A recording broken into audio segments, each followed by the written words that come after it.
Hello, let us solve this question. ये question class 10 circles 10.2 का fifth question है और यहाँ पे हमें बोला है prove that the perpendicular at the point of contact to the tangent to a circle passes through the centre. तो सबसे पहले हम डायग्राम बना के ये समझते हैं कि क्वेश्चन क्या कहता है। तो यहाँ पे ये हो गया मेरा सर्कल।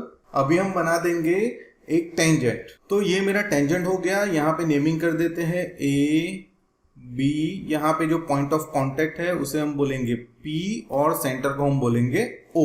अभी क्वेश्चन में हमें क्या बोला है कि पॉइंट ऑफ कांटेक्ट यानी पी के ऊपर पॉइंट ऑफ कांटेक्ट पे अगर मैं परपेंडिकुलर बनाता हूं, perpendicular the point of contact के ऊपर अगर मैं परपेंडिकुलर बनाता हूं तो वो सेंटर में से पास होगा ही होगा। यानी कि पी पे अगर मैं परपेंडिकुलर बना दूं तो ये परपेंडिकुलर को ओ से पास होना ही पड़ेगा, वो ओ से पास होगा ही होगा। ये हमें प्रूव करना है। अभी ये प्रूव करने के लिए हम कौन सी मेथड यूज करेंगे? कॉन्ट्राडिक्शन। यानी कि हम मान लेते हैं कि ऐसा जरूरी नहीं है कि हम परपेंडिकुलर बनाएंगे पॉइंट ऑफ कांटेक्ट से तो वो सेंटर से पास होगा ही होगा। हमारे पास एक दूसरा पॉइंट है एक्स और वो भी परपेंडिकुलर है ये टेंजेंट ए बी को और वो सेंटर में से पास नहीं हो रहा है। ऐसा जरूरी नहीं है। ये परपेंडिकुलर है वो सेंटर में से पास होगा ही होगा, ऐसा जरूरी नहीं है। ऐसा हम मान लेते हैं, ऐसा रियलिटी में नहीं है। हम मान लेते हैं हमारे पास दूसरा एक पॉइंट एक्स है और वो सेंटर से पास नहीं हो रहा है, वो ए बी के साथ परपेंडिकुलर है। फिर हम प्रूव कर देंगे कि ये जो हम बातें कर रहे थे वो तो रॉन्ग है। ये वाली बात पी एक्स जो है वो परपेंडिकुलर है और सेंटर से पास नहीं हो रहा है, ये तो रॉन्ग है। इसका मतलब कि परपेंडिकुलर को सेंटर से पास होना ही पड़ेगा, इजंट इट? तो हम उल्टा एजम्पशन करके उसे रॉन्ग प्रूव कर देंगे कॉन्ट्राडिक्शन मेथड से। फिर बोल देंगे कि नहीं परपेंडिकुलर को तो सेंटर से पास होना ही पड़ेगा। फिर से मैं शॉर्ट में बता रहा हूं जो मैंने बताया। हम क्या करेंगे, एक पॉइंट एक्स ले लेंगे। फिर हम बोलेंगे ये जो एक्स पी है वो यहाँ पर राइट एंगल बना रहा है और ये सेंटर से पास नहीं हो रहा है, यानी कि ये परपेंडिकुलर है लेकिन सेंटर से पास नहीं होगा। अपोजिट जो हमें प्रूव करना है उसका अपोजिट पूरा ले लिया मैंने कि ये परपेंडिकुलर है। क्वेश्चन बोल रहा है कि परपेंडिकुलर है तो सेंटर से पास होना ही पड़ेगा। मैं बोल रहा हूं नहीं, हमारे पास एक पॉइंट है वो नहीं होगा सेंटर से पास और वो परपेंडिकुलर भी है। फिर हम प्रूव कर देंगे कि मैंने जो एज्यूम किया था वो रॉन्ग है और परपेंडिकुलर को सेंटर से पास होना ही पड़ेगा। अभी फटाफट से गिवन लिख देते हैं। तो गिवन में हमने क्या बनाया? सबसे पहले हमने सर्कल बनाया विद सेंटर ओ, फिर हमने ए बी टेंजेंट बनाया और पॉइंट ऑफ कांटेक्ट हमारा क्या था? पी। तो फटाफट से सारे इंफॉर्मेशन मैंने लिख दी। फिर हमें प्रूव क्या करना है कि अगर पी के ऊपर पॉइंट ऑफ कांटेक्ट पे ऊपर परपेंडिकुलर बनाएंगे तो वो सेंटर से पास होगा ही होगा।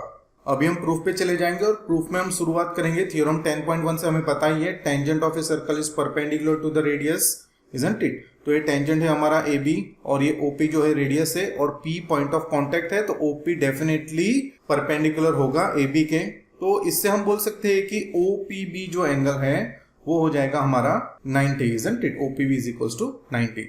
अभी मैंने कंस्ट्रक्शन से क्या मान लिया था कि मेरे पास तो दूसरा एक पॉइंट एक्स है और वो सेंटर में भी नहीं है और परपेंडिकुलर भी है।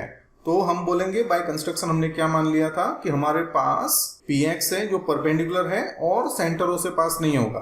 तो परपेंडिकुलर है तो एक्सपीबी एंगल क्या होगा? एक्सपीबी एंगल भी 90 होगा। रिजल्ट 1 और 2 से हम क्या कंक्लूड कर सकते हैं कि एंगल ओपीबी एंड एंगल एक्सपीबी दोनों 90 है, इजंट इट? रिजल्ट नंबर 1 और 2 मिलाकर के हम ये बात बोल सकते हैं। अभी यहाँ पे आप ध्यान से देखो तो ये एक एंगल है, राइट? ओपीबी में यहाँ फिर से बना रहा हूँ, ओपीबी मेरा एक एंगल है, ठीक है? अभी मैं इसको स्प्लिट करूँ दो पार्ट में, बिकॉज ये पी एक्स है वो स्प्लिट हो रहा है दो पार्ट में।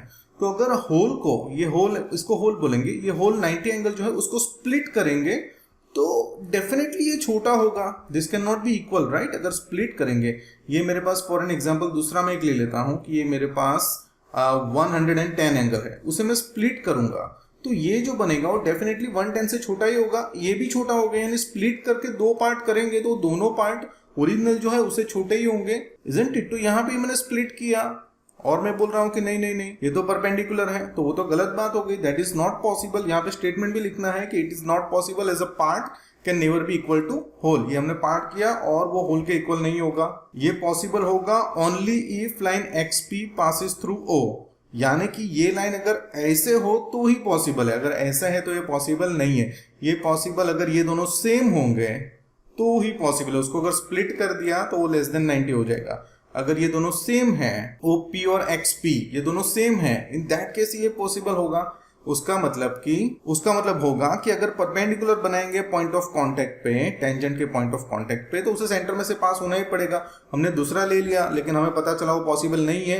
वो पॉसिबल तभी होगा जब ये O और X एक ही पॉइंट है, isn't it? तो ये मैंने आसान से आसान लैंग्वेज में एक्सप्लेन करने की ट्राई की। I hope you find it useful. If you find it useful, don't forget to press the like button. Thanks for watching.